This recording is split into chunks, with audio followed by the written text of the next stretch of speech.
Happy Tuesday, everybody. Welcome in. This is Sports by the Book here at the South Point studio. As always, here on Sports by the Book. First 30 minutes, we'll go over today's action. We have a lot in store for you today. We've got post-MLB. We've got playoff WNBA. We've got a college football game and some hockey. Hockey has officially started. 3 hockey games on the board tonight. We will get through all of that. The last 30 minutes, we like to update you with our college numbers. Today is Tuesday. That means it is heavy NFL day. We have run percentage, pass percentage, a lot of good numbers for you to use going into week 6 of the NFL. We went over college football yesterday. If you missed that, please go back and watch that show. You'll find some great college football information. From myself, I'm Alex White. Thanks so much for being with us today. And to my left is Kenny White himself, the expert here. How are you doing today? How was the Monday Night Football game for you last night? Hey, it was a good game. I went under in the second half and got there in that. But it was a good overall day with baseball. It was great. You know, I love sitting there watching it, too. That's all I watched all day, sitting there working on finishing up my NHL stuff and starting some NFL stuff. But, yeah, it was so much fun. Tigers, nothing after 5 was nothing to the 9th. Yep. And the 3-run home run gets you there for the Tigers. And then the Royals come through with a big win in Yankee Stadium. The Yankees have so much pressure on them.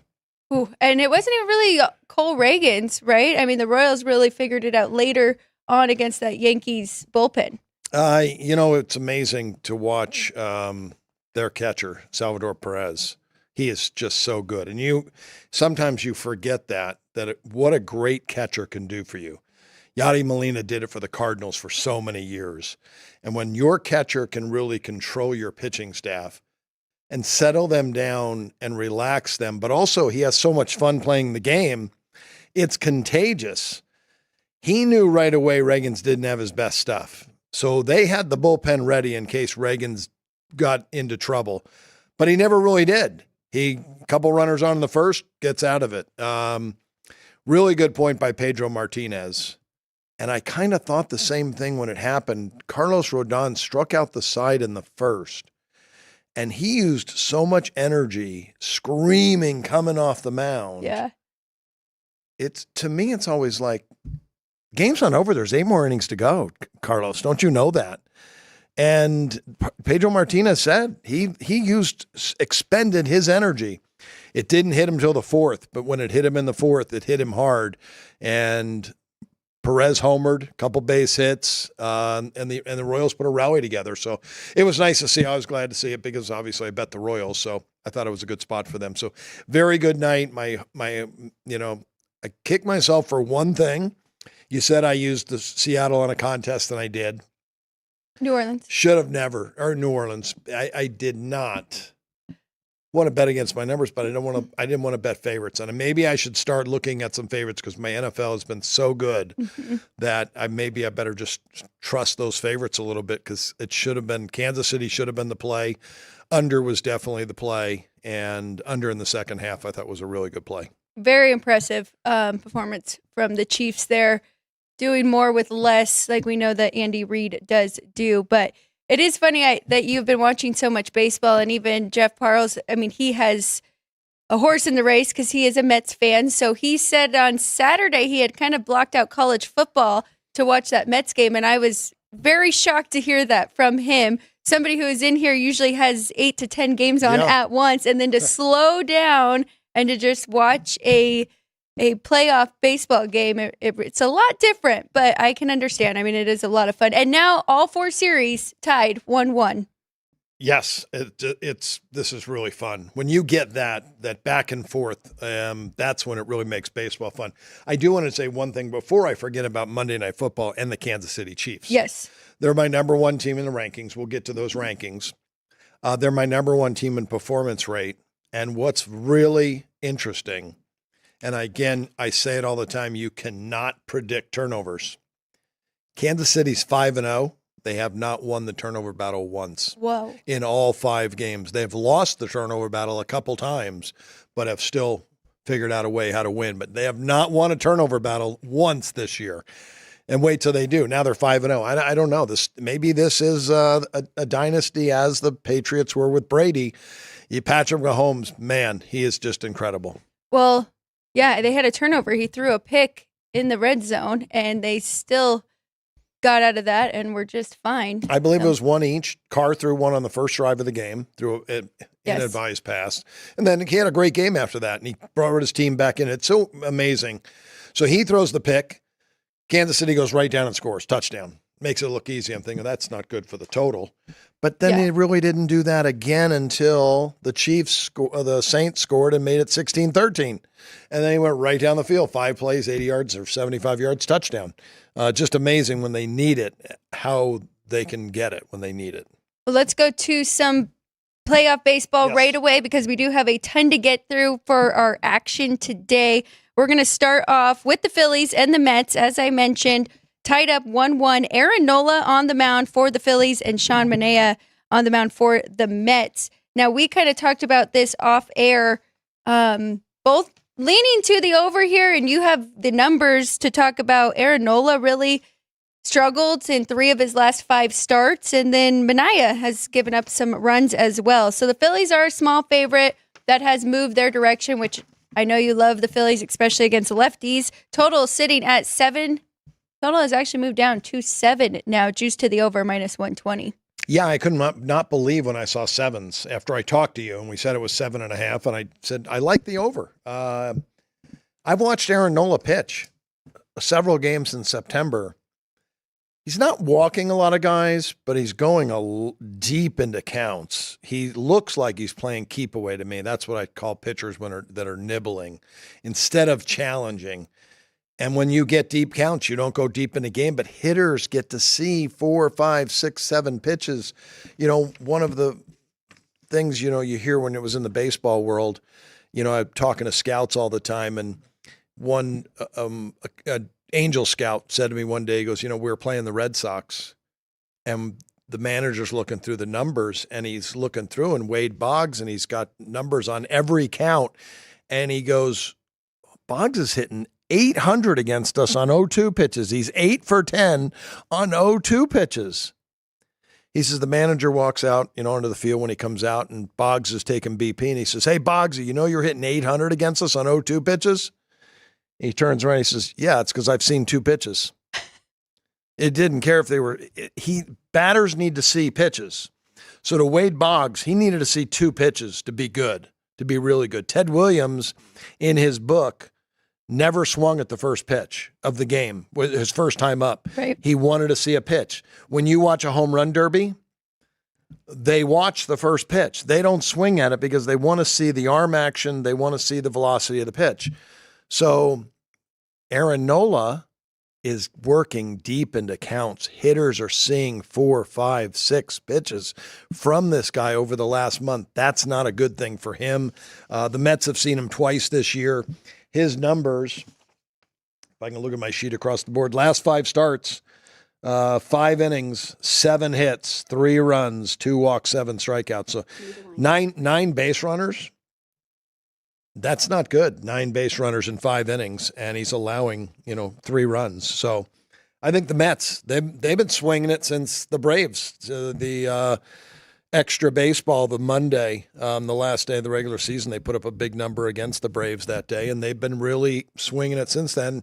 And you mentioned Phillies hit lefties great. So, yeah, I love it over. I'm shocked about the line move. I don't care. It's even better for us now to go over 7. I'm with you. All right, let's go to the second game on the board. I've already made a bet in this one. Dodgers go to San Diego now. Padres kind of take the momentum after taking that game 2 with, I believe, 6 home runs for them. Walker Buehler on the mound for the Dodgers, and Michael King, who we have been talking about all year long, is pitching for the Padres. About -150 here for San Diego, and another total that is 7.5. -155 now. So people on the Padres as well as us. Yeah, and I should, I like to play that zigzag theory.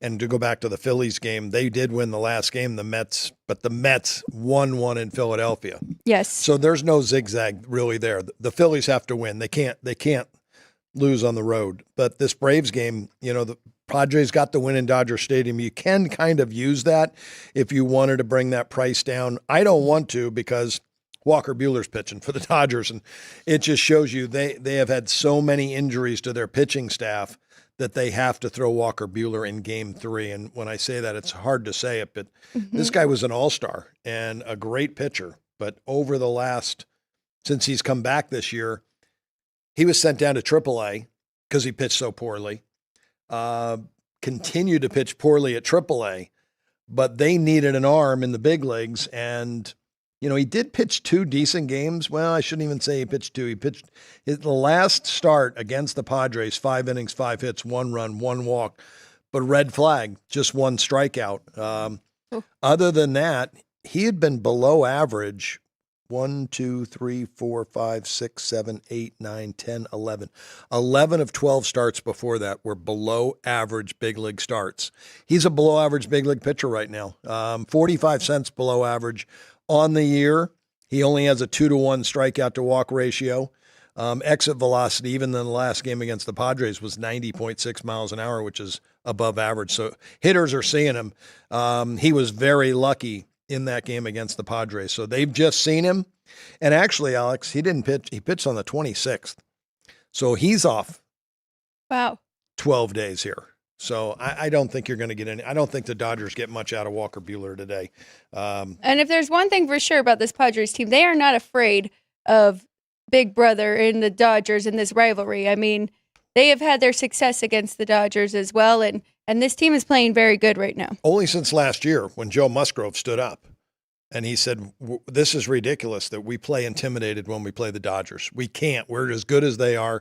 We need to step up and start playing better baseball when we play the Dodgers. We haven't played our best, but since he said that, they have played really good, and they're right there with L.A., so it'll be an interesting night. King, you mentioned, love this guy. He's pitched great this year. Through 7 shutout innings in his first playoff start, 12 strikeouts. So as Buehler's been off 12 days or 10, 11, 12 days, Michael King is in mid-season form. Last 5 starts, 6 innings, 6 2/3. That might not be the wrong game. I don't want to give you the wrong Michael King stat. 5 innings, 5 hits, 1 run, 2 walks, 6 strikeouts. So 5 innings, 1 run. And Buehler's, managed to work his way through the last 5 starts. He has gotten a little bit better, but again, I think the Padres hit him. I laid I went first 5 innings, Padres minus a half a run, minus a nickel. And I did lay the $1.50 on the money line with the Padres, but I didn't bet 150 to win in terms just of hundreds, 150 to win 100. I didn't do that. I bet a flat 1 unit, and you win 67 cents on the dollar to your bet on a flat minus 150. Well, you told me that this morning. I had already bet the minus 143 last night for the Padres in this one, but this is the best price if you do like the Padres here at the South Point, minus 155. You're going to be paying a little bit more at every other shop, about 160 across the board, some even higher. Now, wow. I know we were talking about the total, and you also made this one higher than that 7.5 that we're seeing out there. Could this be a good in-game? Maybe wait until the starters are out and then try and jump in here, because we're talking about Michael King and how good he has been, but you have to give the Dodgers some credit and some respect here and how they have been swinging the bat. And if you look at all the teams in the postseason, they have the highest WRC plus at 135. They also, looking at their batting average, their OBP, and their slugging in the last 3, they're very high as well. So I know we like that over 7.5, but it's kind of tough. No. We'd also like to see Michael King really shut down the Dodgers. Those offensive ratings are from September. I used the last 30 days of the regular season. And I changed it the first day I did it, so it said L30, L30, L30, so people knew. But it looks like once I've copied my headers off to the next day, I didn't get the last 30 on there. So Dodgers at a 135, that's over 30 days. Okay. That offense is great. Obviously, when you got Betts, Shohei Ohtani, and Freeman in the lineup, that's murderer's row. So the Dodgers can still swing it. That's why I really like the over in that game as well. They're going to get some runs off King, but I think the Padres are going to knock out Buehler early in this game. I think the best bet when we're talking about it is the Padres team total over, and you probably get over 3.5. Maybe it might be a 4, but I don't think that's going to be a problem tonight. And, I'd make a case for that, but every time I do for an over, it's tough to get them sometimes. Crazy things happen, but I think it's a good play. And again, nothing major, 1% play. It's not something that you go crazy on. It's something you bet. If you lose it, it's not gonna affect your night or your day. If you win a bet. Talking through that, I really like that because liking the one side with the elite pitcher and liking the over, I mean, that's clearly the best way to play that. If you haven't already laid the juice there with the Padres, maybe take the Padres over their team total. Let's go to tomorrow, 4 games. Yeah. 4 games tomorrow. We have day baseball tomorrow. That'll be a lot of fun. And the Mets game today is at 2 Pacific, 5 Eastern. Anything jump out to you right now that you think might move that people should jump on early for these games tomorrow? Well, there's only the 2 on the board, the 2 that played last night. And Detroit made a pitching change. They had Kiter Montero in the box. Now it's going to be Brant Herter. I love Herter. He's a lefty that has great stuff, and he's got a 7-to-1 strikeout to walk ratio. He's got great command, and he's tough to hit. That's the right choice for Detroit in this game. That's so nice of the Tigers to tell us who's pitching. And Alex Cobb. It's been a while. And now the Guardians were going to go with Gavin Williams, the rookie, but they have decided to go with Alex Cobb. Oh. And Cobb hasn't pitched in a while, but he has thrown a couple simulated games, and they say he is ready, and that's why they kept him on the roster. They knew they were going to have to throw him, but I think Detroit is more set with pitching right now than Cleveland is. Oh, that's a bold statement. We have the mayor of Cleveland here today. I know. Our in-studio guest. You're insulting Greg here. I'm with you, Greg. I'm rooting for the Guardians, especially in this series. But, I mean, it's a fun story with the Tigers. All year I said they were doing with smoke and mirrors, and she goes, now you like them? I said, well, their numbers have started to improve offensively, but I'm impressed with the bullpen. And I watched the game the other day, and they were bragging about how good the bullpen was. So I went right to my rating sheet to make sure that I had a high bullpen rating on them, and I did. So and then I re-rated the bullpens for September, and they came out even higher. They are the number 1 bullpen in the big leagues. But who's number 2? Detroit has a really good bullpen rating as well. Very impressive. Fun story for Detroit. I mean, they were completely outside looking in and made it here into the postseason. So really, I mean, for all these teams, it's MGM's going to have to pay a lot of money if the Tigers get there, because Derek Stevens made a big bet for the Tigers to win the American League, and they very well could do it. It's funny. I mean, some cities, they just are all clicking at once, right? Even that game last night, we had the Royals playing at the same time as the Chiefs. And then I think Patrick Mahomes brought up the Royals. Oh, because they have a bye week. He said, yeah, the Royals are playing. I'll be out there supporting them. So it's a lot of fun to see stuff like that. But let's go to the WNBA. Unfortunately, our team, the Las Vegas Aces, are no longer in this one. New York is waiting patiently to see who is the winner of this Game 5 between the Connecticut Sun and the Minnesota Lynx. There we go. Today's hoops for you. Both of us, again, on the same side here. So I'm really hoping we have a solid day, Dad. But the Lynx, 4.5-point favorite at home, total 152. I believe this is the best total here at South Point as well. I think it's come down now. There's been a little movement in the market on the under, which it should be. Down to 151.5. 151.5 across the board. Okay. So I'm on under 152. I know you like the under too, you especially in postseason and playoffs, 2 best defenses in the league. And then Minnesota, you were talking about this with me, much better defense at home than on the road. Yeah, earlier in the year I discovered that when they were playing the Aces of all teams. So they played here in Vegas. And I thought it was going to be a defensive game, and it wasn't. It went flying over. And then they went to Minnesota. And normally when teams play back-to-back like that, you get similar type of results. But no, it completely changed and was a very low-scoring game. And I started to look at Minnesota, 18-6 under at home this year. Ooh. So we look at the 4 playoff games between these two. The 2 games in Minnesota, both in the 140s, and the 2 games in Connecticut were in the 170s. It seems like Minnesota controls those type of tempos, and they're going to control that defensive tempo at home. Collier is a great player. She's a really good defensive player, and Thomas for Connecticut as well. So this is basically a Game 7, and I love betting Game 7s under. Doesn't matter what sport it is. I love Game 7s under. And because they are coming off those 2 games in Connecticut, and they both did go over that total, I think we're getting a nice number here at that 151.5, or if you jumped in a little bit earlier, but definitely under for us in this game. I lean to the Lynx. Should be a great game, though, and I talked about it on Bet the Gambit this morning. I was filling in for you. You can find that show on YouTube as well, Kenny White, Bet the Gambit. But since Connecticut, they struggled in the first half of the year against the elite teams because they couldn't keep up with them scoring. They were so good defensively, really struggled offensively, made some moves, and Mabry's one of the best additions to that team. So it's going to come down to the end. It's going to be a great game here between these two. Yeah, you're right. And I lean to Minnesota. They won the Commissioner's Cup. You mentioned that this morning. And when you did, I thought, oh, who'd they beat? Was it Connecticut? No, it was New York, because New York's got such a great team. So they were 1-2, but Minnesota really played a good game that night. We know how good the Liberty is, and Minnesota's right there with them. So they got caught off guard in game one by Connecticut, and Connecticut is still very, very good, but I think Minnesota's the better team playing at home. I agree with you. I like Minnesota, but I like the under better than the side.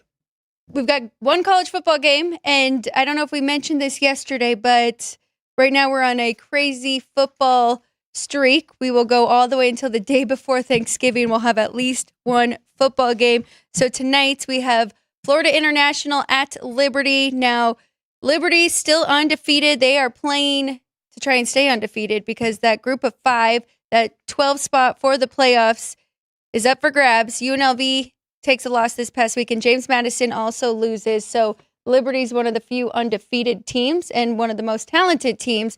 17-point favorite here at home, total 55.5. And I talked about it earlier as well. Kind of seems like bettors, there's two-way action here. Bettors are either laying the 16.5 or taking the 17 points with the dog here. Liberty off a long break. Their last game against App State was canceled. Yeah, so it's been 17 days now in between games.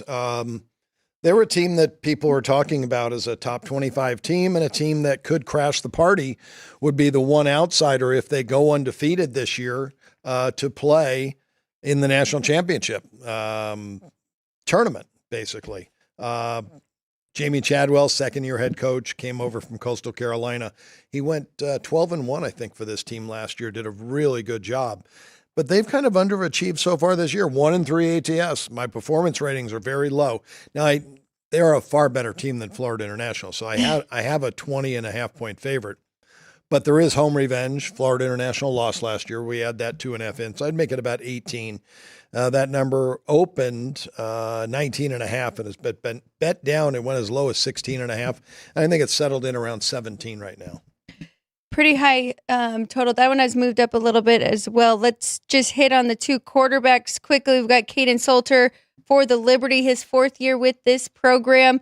This year, completing 64% of his passes, 9.2 yards per pass, 7-1 touchdown interception ratio. Very good. And then on the flip side, we've got Keon Jenkins, quarterback for FIU, completing 63% of his passes, 7.6 yards per play, and 9-4 touchdown interception ratio. So you can see the difference there, and clearly Liberty has, like you said, they are the better team and have more talent, but they have a huge edge at quarterback. The quarterbacks that you just mentioned, I have a 7.5-point difference between the two quarterbacks. So that's a huge edge, and that's why the Liberty is so good. Obviously, football is driven by quarterback play, and Caden Salter is one of the better quarterbacks in the country.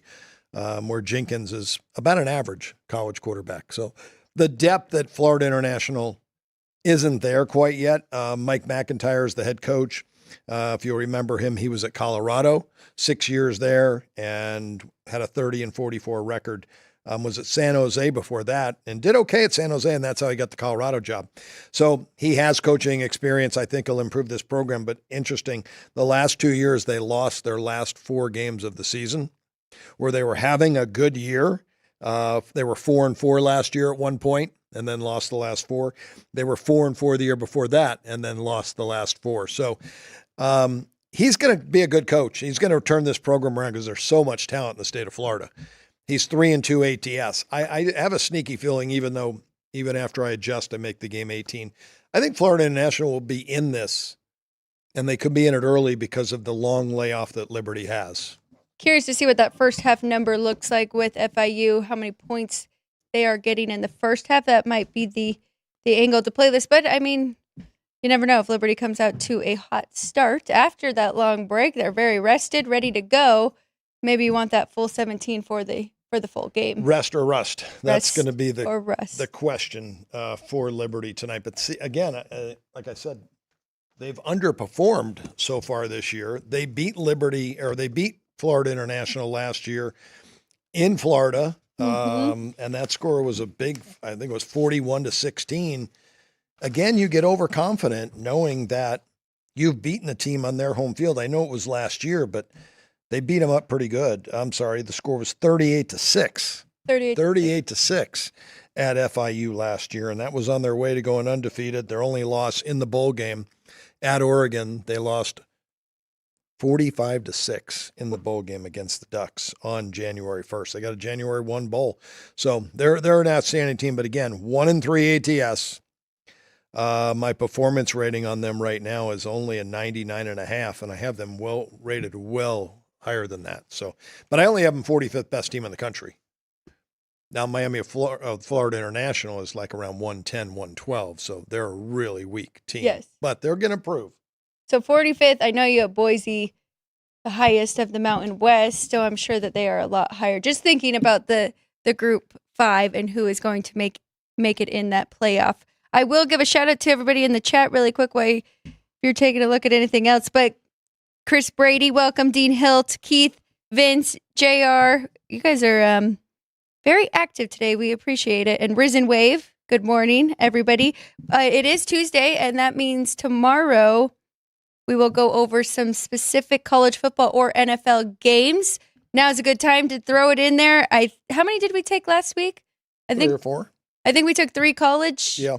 1 NFL. So if first 4 or 5 games, we'll do our best to try and get through all of those tomorrow. But it helps us out to really narrow it down and decide which games to talk about. I guess it would help if they knew if we had to lean or anything on those games, because I do already have my differences for college football looking at this week. If anybody wants Oregon, Ohio State, please feel free to put that one in there. I would love to go over that one tomorrow. Okay, last but not least, today's action. So just a quick recap. We both like the Padres today. I laid the -143. You are on Padres first 5 minus half a run at just -105. Also a little bit full game. Also Padres team total over. WNBA under 151.5 for the Minnesota Lynx and the Connecticut Sun. Nothing official for the FIU and Liberty game. And now we have 3 hockey games because it is officially hockey season. We'll start next week, maybe giving a quick rundown. We won't do our full top 10 like we do college football and NFL, but kind of giving everybody ideas of where our top 10 ratings are for hockey starting next week. But 3 games on the board. Let's start off at the top. St. Louis Blues at Seattle Kraken. Kraken, a pretty big favorite here. Total 5.5 over. That's moved up a little bit, -130. Jordan Binnington, starting goalie for the Blues against Philip Grubauer for Seattle. Yeah, and this Seattle, what a great year they had 2 years ago. Last year, I think, kind of came back down to earth a little bit as an expansion team. But their rating, power rated out pretty good for me. I'm looking at what they did last year. 81 points. They were 34-35 with 13 ties. And their home advantage wasn't the greatest. They were a -19 overall. St. Louis had a good year, but they were kind of lucky, and they were great at home. Yes. 25-14. They were -11 on the entire season in goals for and goals against. So they had a negative ratio there. But again, their home numbers were so much better than on the road. And I think Seattle will have a real good crowd today. I made Seattle much higher in this game, and I think they have a strong home ice. I'm very tempted to just maybe a little pizza money on that puck line. I almost said run line. Puck line, -1.5 plus 175. Because, yeah, I think the Kraken should be about a $2 favorite here. But yeah, it's early, so I'm not going to bet a lot. You don't want to, again, I bet these very small, just the fact that this early in the season, you don't know, and a lot of things change. Continuity is big. And again, these guys do play more preseason than when I talk about the NFL. In the first 2 weeks is really preseason, and week 3 is kind of preseason, where we're now in midseason form for NFL. Hockey is a little bit different, where it's not. This isn't preseason. This is because they played quite a few preseason games, and the starters did play quite a bit on most teams. It is funny, though. I did go to one Golden Knights preseason game last Thursday against Colorado Avalanche. It was their second of the 2 against them. First game, the Knights won by, I think, 5-1. A lot.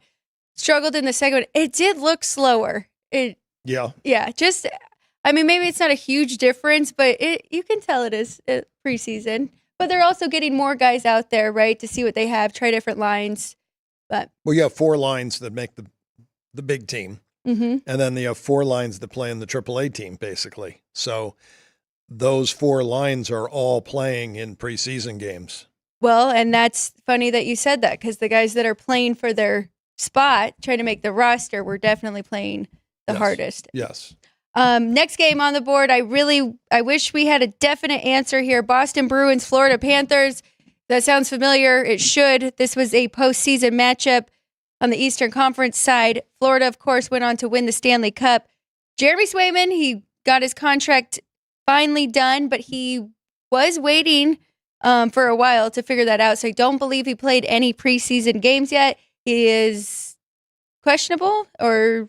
Yeah, questionable. I would say that. A couple articles I read all said, looks like he may play. Yes. May play. It has not been confirmed yet whether he's going to play or not. And then Sergei Bobrovsky on the other side for the Panthers, coming off his best year that we have seen in the last 5 years. Goals against average 2.37. Really helped that team get them all the way to the Stanley Cup. Florida, pretty big favorite, -150, total 5.5. I would have loved to bet the Bruins here, take that plus money with that postseason revenge. I just would like to know that Jeremy Swayman was in midseason form, which it's hard to predict that. Right. So the SpanCod screen has an update, their update, and they're projecting. It's not probable. They've got Korpisalo. That's how you pronounce his name. Jonas? Yes. Korpisalo. So there's a big drop-off there. And he is from Ottawa, right? I think they just switched Olmark and him. I believe I will have just trying to take a peek at my power ratings and give you an idea of how the difference between the 2 goalies and where we're at. Jim Montgomery's done a nice job there with this team. That's 33-cent drop off to the backup this year for the Bruins. So they needed Swayman. They needed to get a deal done, and they got it done. So Florida and Boston battled it out last year in the Atlantic. Florida 110 points to Boston 109. And you mentioned Florida wins the series, goes on to play in the Stanley Cup. And Boston was sitting home steaming. So this will be a game. You're right. It'll be a big game for Boston. Also, would be looking at the under here, but without Swayman in net. I usually like, when you have 2 really good goalies going, that's a great time to go under. That. I'm sorry to interrupt you. No, that's okay. What I noticed the other day, that there is no job security as an NHL head coach. I have never seen this in any other league. 28 of the 32 teams, their coach has coached 2 years or less. Wow. There's only 4 guys that have been with the same team for 3 years or more. It's just crazy when you go down the list and look. And then new head coaches this year, 9 of the 32 teams have a new head coach. Now, a lot of these guys have experience. You got Lindy Ruff back at Buffalo, and Dan Bisilma with San Jose. Craig Boubre has got experience. So some of these guys do have experience head coaching, so they're not new, but they're new to the team and the organization. Think about it this way. If Bruce Cassidy finishes out this year with the Vegas Golden Knights, he will be the longest head coach that this team has had. Which, how long has this team been around?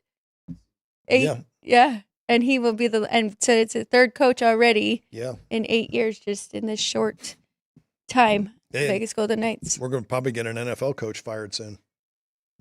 Here we go. Moving on to the last NHL game on the board. Chicago Blackhawks at Utah. Utah's first game here, the Utah Hockey Club, and they are a pretty big favorite, minus 165. The total, the only 6 on the board, and it is juiced to the over, minus 120. I made, my numbers got a lot lower on the totals. The average game last year was 6 goals per game. So I've got to be careful of that. With Swayman going, I would have liked that Florida-Boston game under. This game, you mentioned it, first game ever for Utah, Salt Lake Palace, that it's going to be a crazy atmosphere. Those fans are going to be crazy. They were great Utah Jazz fans, and I think they're going to be great Utah Hockey Club fans. So I think it's a good spot for them. Remember, it's not an expansion team. It's the Arizona Coyotes. And I thought they had some talent. They had some young talent. So, and Connor Ingram, their goalie, is far better than Peter Marzik for Chicago Blackhawks. So Blackhawks have a lot of good young talent, but I think Utah's better. I think this price is just a little too low. I would have to agree with that, with the goalies as well. And Chicago's very young, right? They're a young team. They got the first pick just this past year, 2 years ago. Yes, first pick in the draft. Connor Bedard. And so last year was his first year. He was a rookie last year. Yes. So young team, a lot of exciting things. Speaking of NFL coaches, we should mention that the New York Jets did decide to make a change. There was some breaking news that fast? The power of sports by the book got him fired. Robert Saleh is no longer the head coach there, so we'll see what they do moving forward. We're going to take a quick break. Appreciate everybody who is in the chat. I see we are going to do Ohio State and Oregon. We'll have that ready for you tomorrow if anybody else has any requests. Don't go anywhere. When we come back, we're going to give you our updated top 10 power ratings for the NFL. South Point offers all the types of entertainment you'd expect at a first-class Las Vegas resort. Did you know our 400-seat showroom is one of Las Vegas's top destinations for live entertainment? Enjoy live performances by classic Vegas entertainers, bands, and today's hottest comedians, plus a rock and dance floor.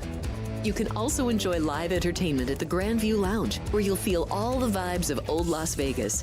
Enjoy the music, and if you love to laugh, don't miss The Dirty at 12:30, our very own free comedy show, every Friday night at 12:30 a.m. in the Grand View Lounge. The Dirty is 100% free, so arrive early. Go to southpointcasino.com or call the box office at 77136 for today's performances at the showroom and the Grand View Lounge. When you're ready for your favorite cocktail, stop in and unwind at one of our 7 specialty lounges. There's a bar around every corner, because you're in Vegas, baby. South Point Casino has plenty of attractions for the whole family. Catch a movie. Our 16-screen movie theater includes 2 XD Extreme screens for the ultimate in viewing, sound, and luxury. After the show, treat the family to a variety of treats at our old-fashioned ice cream parlor, Kate's Corner. We scoop up a variety of creamy concoctions, including smoothies, hand-dipped cones, milkshakes, malts, sodas, and sundaes. At Kate's, there's something for everyone. And if you've still got time to spare, our bowling center might be right up your alley. Voted Best of Las Vegas, it's a great place for friends and family fun.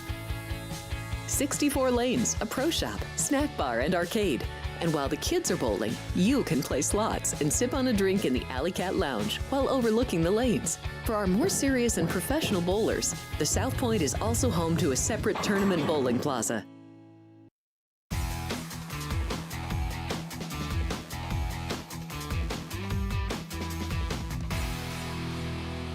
Welcome back, everybody. Sports by the Book here at the South Point Studio. Just a quick reminder of our times when you can catch us on Sports by the Book, Monday through Friday, 9 a.m., Saturdays, 8 a.m., to get you ready for college football and that kickoff at 9, and then back on Sundays for NFL at 9 a.m. Also, Football Frenzy 3 times a week, Monday and Thursday at 3 p.m., and then Fridays 2 to 4 p.m. with Jeff Parles and the Bookmakers. Appreciate you guys all being here. Our subscribers have gone up. Please follow all of our social media pages as well. And 3 other great shows here under the umbrella of the South Point Studio. We've got Punchlines, we've got Race Day Las Vegas, and then Gone Racing. So check all of those out as well. Again, shout out to everybody in the chat with Keith, Raise and Wave. We've got Vince, Little Big, and Chris Brady. And of course, JR, our guy from the ballpark. We appreciate you all. One game already requested. Let us know if you have any more.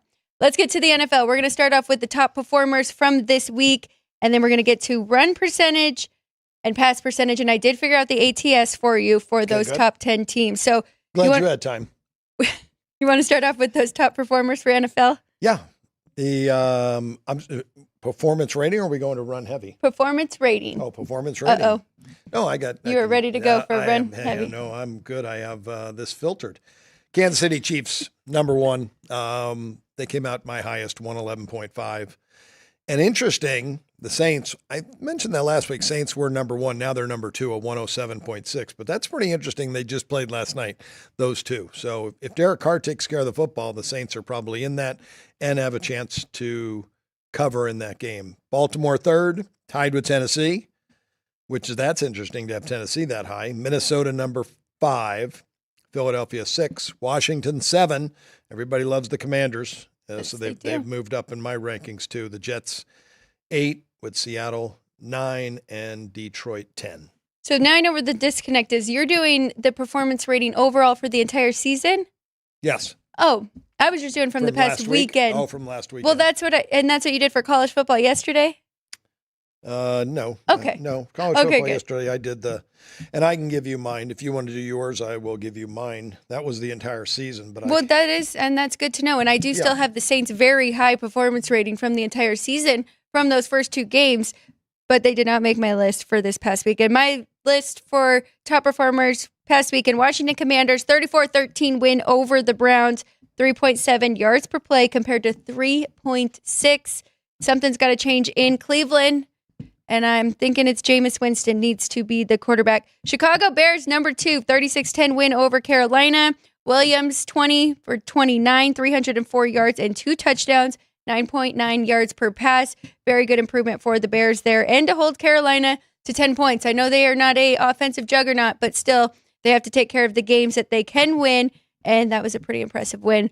I also have the Giants on here with a 29-20 win over the Seahawks. They did outgain Seattle, 420, 333 in yards. Not huge in the yards per play, but overall yards. And then Kansas City did make that list. I didn't really write much on it. I was watching that game, but big win over the Saints, who we were very impressed with their offense, and Clint Kubiak and what he had done. And Kansas City's defense really stepped up in that one. Yeah, was disconnected. Sorry about that I skipped over that. You're right. It's important to talk about how the teams played this past weekend so that you can update your power ratings. I think that's why we do this, that when people are looking to upgrade their power ratings, and you don't want to be too knee-jerk and adjust them too far, but Washington came up number 1 for me. Good. Where were they on yours? Number 1. Okay, 6.7 yards a play to 3.6. They just destroyed Cleveland. Dallas was number 2 for me. Houston, number 3. Kansas City, 4. And the New York Giants were number 5. Very good. New York Giants, I did have them.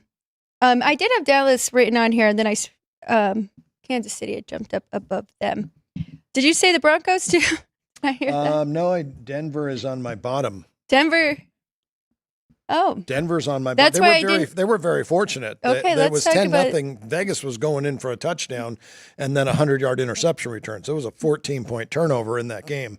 I can give you my bottom. And that is why it is so good to look at the box score, because I did have the Denver Broncos and the Arizona Cardinals just going off of what I made the line to then what the result was. Those two would have made it, but checking the box score, I mean, it wasn't a big difference there. Denver was very fortunate. You cannot adjust ratings off final scores. Right.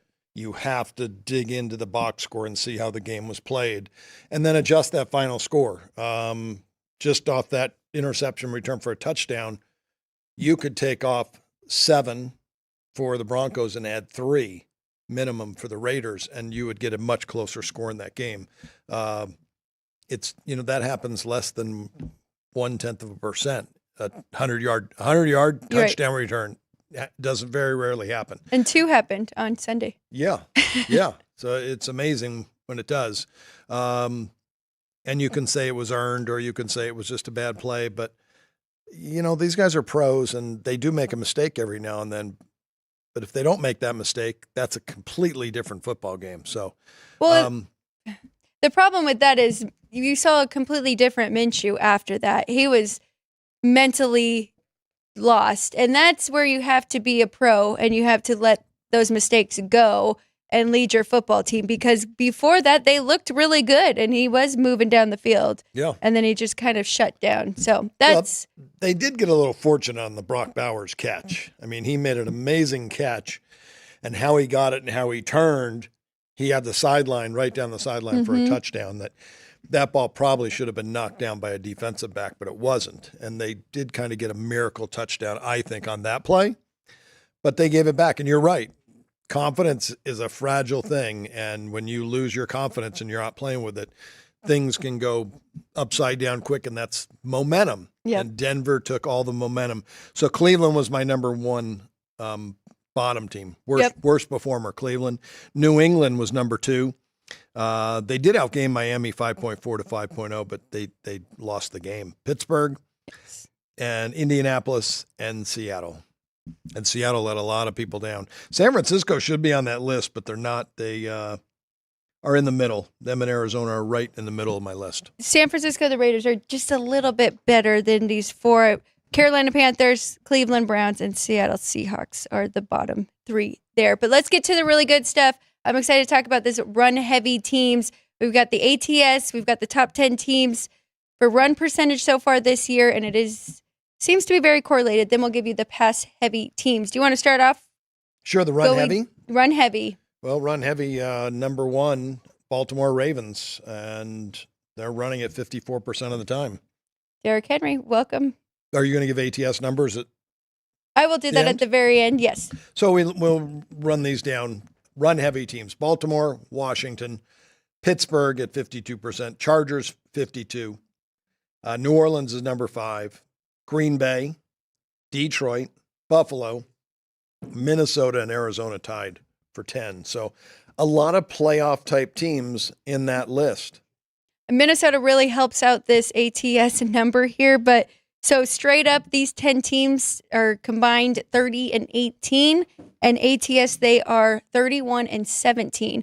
Minnesota Vikings are 5-0 straight up and against the spread. So even though they are the 10th and they're more balanced, a little bit more pass and barely sneak up to that top 10, they help that. But still, I mean, even without them, it is a definite. What's that percentage? 31-17. That's about 64%. Okay. 65% in that range. So those are good teams to be betting on. Oh, no doubt about it. That's when we were going over this 2 weeks ago or last week when I told you we both had the same idea at the same time. Wow, these run-heavy teams. But I've noticed that for years when I've run these numbers, because I want to know. I'm betting total, so I need to know who's running the ball. And I would always look and see the top 5 teams that run the football are the teams that are all in the playoffs. Did you know Alvin Kamara was held to under 50 rushing yards yesterday? So shout out to Kansas City's. Yeah. Their defense is good. Mm-hmm. That's why they're 5-0 and they haven't won a turnover battle once. That's right. Teams that have to throw the ball, those teams have struggled. Well, let's go ahead and move. That's a perfect segue to our pass-heavy teams that we have, and then we will give you the ATS. So I'll run down these 10, and then if you want to give everybody the ATS. Seattle Seahawks is number 1 at 67%. Browns, 64. Yes, I do have it down here, actually. New York Jets, 63.8. Dallas Cowboys, 63.5. Raiders, 63.3. Cincinnati Bengals comes in at 6. Falcons, 7. Houston Texans, 8. Carolina Panthers, 9. And Jacksonville Jaguars, they're at 60.7% throwing the ball. So their ATS, and they're straight up with these 10. You have it down here. You better read it. Go ahead. Okay. I don't need to read it. It's in your writing. I know you know where it's at. 21-29 straight up. 21-29. And 16-31-3 against the spread for those 10 teams combined. That just shows you. And a lot of it could have to do with they are trailing and they do need to throw more. But some of those teams, I'd like to see. The Cleveland Browns, that's what they want to do. That's what Stefanski wants to do, run the ball. He wants to run the ball, and he can't. And their quarterback has really struggled, as you mentioned, Deshaun Watson. Jameis Winston threw one pass, and it was better than any pass that that Watson threw the entire game. So hopefully we'll see a change there. All our free time the next few days, I really want to see your Cleveland Browns depth chart and starters, second string and all of this, and to see what number they are on for all of their O linemen, because they have dealt with a lot of injuries, and see how bad that drop-off really is, because I don't think we're taking that into consideration enough. Well, looking at that list, the Atlanta Falcons are a team that I've been high on and have talked a lot about them. They've been fortunate to win the last 2 weeks. They're on that list, and it's a reason why I've been dropping their power rating, because they have not run the ball with two really good running backs. They haven't been able to run the football, and they've relied on Kirk Cousins to throw it, and Cousins continues to get healthier and make plays and put up points. But the Falcons' defense they've underperformed to how good I think they are. So we'll see. I'm still rooting for them. I hope they can turn it around, but I'm not stubborn, and I've had to drop them. I think I have them 12th now in the NFL, where I had them 6th at one time, and they've done nothing but win since I told you they were 6th, but now they're 12th, because I don't think they played up to that performance level. They've been trailing going into the third or fourth quarter for most of these games, and that is when they have to really pick it up, and it gets pass heavy. But Kirk Cousins, very impressive with those final drives to get their team in a position to win the game. But you're right. I think it's more on the defense. They need to step it up a little bit. Again, if you run the ball, you control the clock, you keep your defense on the sideline, and they're rested. And that's a big part of it too, in the strategy of coaching a football game. Make sure your defense is rested. Don't put your defense in poor positions. Make sure that they're defending the entire field when they do got to go on there. That it's not a short field. So Cincinnati it's Bengals. It's going to be a learning curve for them. Yeah, the Bengals have been terrible at it. Right, and their offense is clicking. They look really good, but that doesn't mean they need to go as quickly as they can down the field every drive to throw their defense back out there. But those numbers you have up there, ATS-wise, if you just bet on the top 5 rushing teams and against the teams that have to pass the ball the most, you're 47 and 62 and 33. 62, that's up 26 units for the year. Wow. Very good stuff there. Yeah, let's go ahead and 5 weeks. Let's throw out our pace numbers as of 5 weeks now in the NFL. We're going to start off with the quickest pace here. I'll just run down this one, and then I'll have you run down the slowest. Okay. So quickest pace right now, the Dallas Cowboys, the Indianapolis Colts. We know that one. Atlanta Falcons playing pretty fast.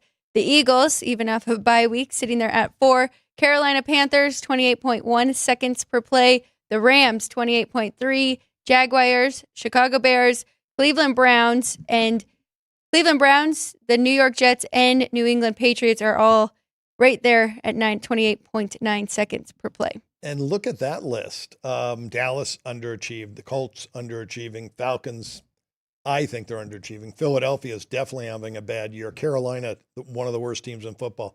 Rams, bad year. Jacksonville, bad year. Bears, bad year. Browns, bad year. They're playing fast, and they need to, and the reasons why they're up there is because they are trailing and they have to play fast late in games. Hey, the Bears have covered as a favorite in 2 in a row, and they have the longest home win record right now at home. Going back to last year. Small sample size. Very. 8? They've won 8 straight home games. Going back to last year. Wow. That's very interesting. Yeah. Let's go ahead and let's go to the slow pace. A lot of these correlate with our heavy run teams. Yeah, Jim Harbaugh comes right into the Chargers and makes them very methodical. 33.6 seconds in between plays. Tennessee, San Francisco, you got to love their offense. And a lot of this, when you're that methodical, you can still be efficient and score points. Tampa Bay, very efficient. Washington, look at that. There's the Commanders. Even though you think they're a high-flying attack, they're not doing it by rushing up to the line of scrimmage and calling a play and trying to get it off quickly. So Pittsburgh, we knew the Steelers were going to be a slow, methodical team. That number was a lot higher until the last couple of weeks when they lost a couple games. The Saints, again, methodical, like to run the football. Buffalo, Baltimore, and Kansas City Chiefs. I do got a lot of good teams on that list. A lot of very good teams. I do find it very interesting about the Commanders, and they were on that run-heavy graphic as well. So maybe this offense isn't, because a lot of people are just waiting for it to end, you know?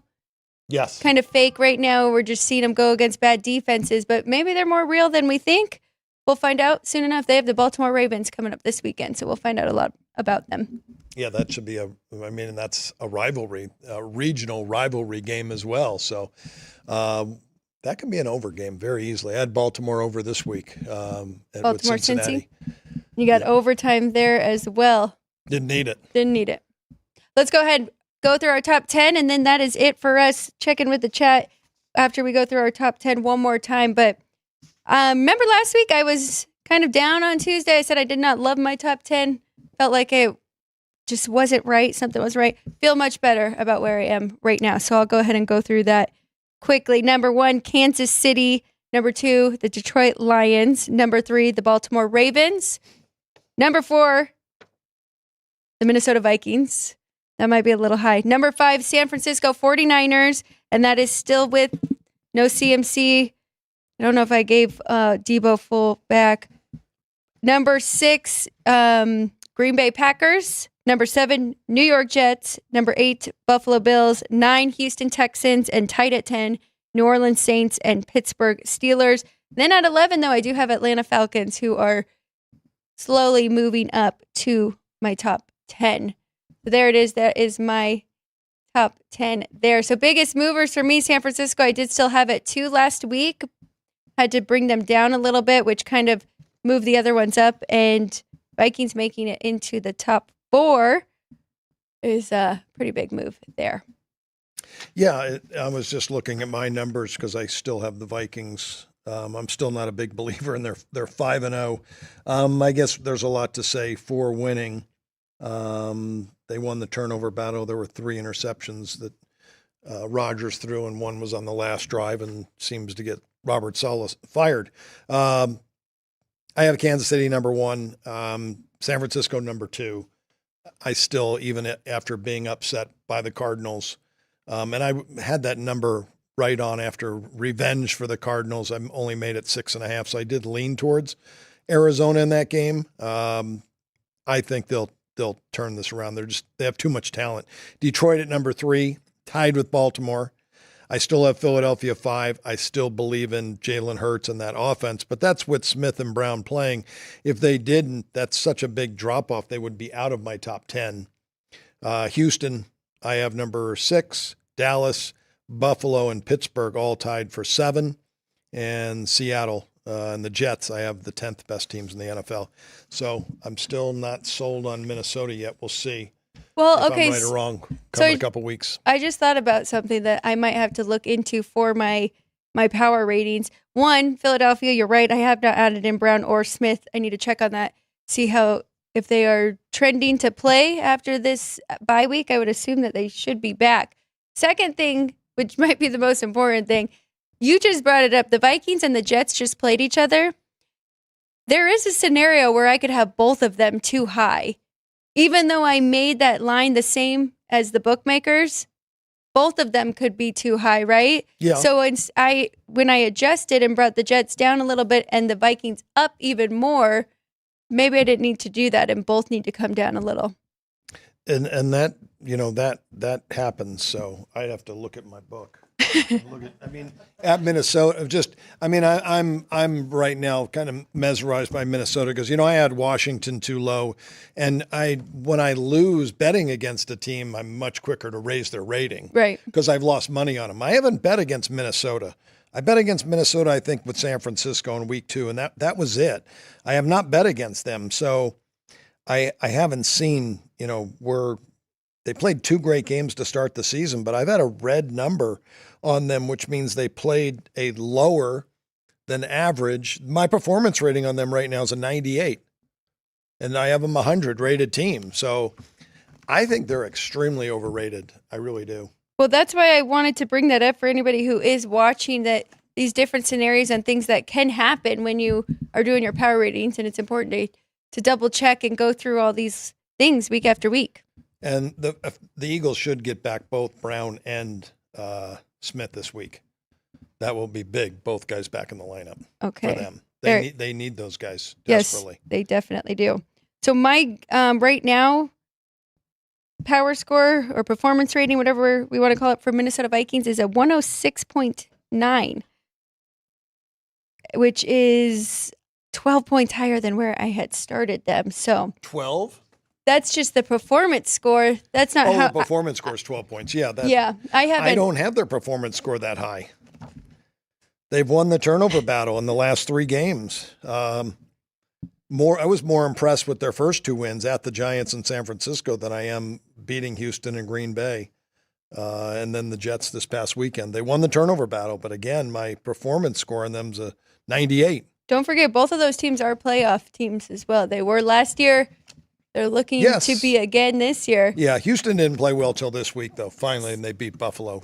Thank goodness. Because Buffalo's another team I think was a little overrated, and that is coming to fruition a little bit right now. Yes, it is. And the New Orleans Saints, sadly. Okay, so I checked here. We have everybody. I gave everybody a shout-out that is in the chat. Thank you so much. I got to check if we have any games that were requested. Maybe not. We'll have to just come up with some, and we can come up with some that we actually have plays on. Thank you, everybody, so much for hanging with us. Scott Pritchard just gave me a shout out for doing well in the Circa Invitational, so thank you for that. I appreciate it. Thank you, Andrew, Ian, Vince, Matt, whatever he's doing. Thank you, guys, everybody in the background. Keith and Greg, our live studio audience. Anything else for you today, Dad? Liberty down to 16. Money coming in on Florida International. That'll go back up. You watch, because Liberty is a public team now. Any game requests for you, or you want to look at it? Oh, no. And you'll decide tomorrow what? Yeah.